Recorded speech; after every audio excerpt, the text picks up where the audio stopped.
चैत्र शुक्ल पक्ष नवमी तिथि श्री रामचंद्रंकर जन्मतिथि पालन कर बेले श्रीराम मानस प्रतिमा सती माँ सीतांकर जन्मतिथि वैशाख शुक्ल पक्ष नवमी तिथि।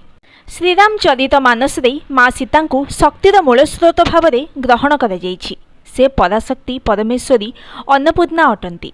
तांको लीला कटाक्षपात जगतर सृष्टि स्थिति और संहार कार्य होता है। सेही परम चिदात्मिका शक्तिर वंदना करने को जाई सन्थ तुलसी कहिछन्ति उद्भव स्थिति संहारकारिणी क्लेशहारिणी सर्वश्रेयस्करीं सीतां नतो अहं रामवल्लभां। शक्ति स्वरूपा सीता शाश्वत और सनातनी। एणु प्रभु श्रीरामंकर सहित तांकर नित्य सानिध्य रही अछि। एही प्रसंग रे आध्यात्म रामायण रे निम्नलिखित पंक्ति विशेष भाव में उल्लेखयोग्य। एको विभासी राम त्वं मायया बहुरूपया जोग मायापी सीतेति। अर्थात एक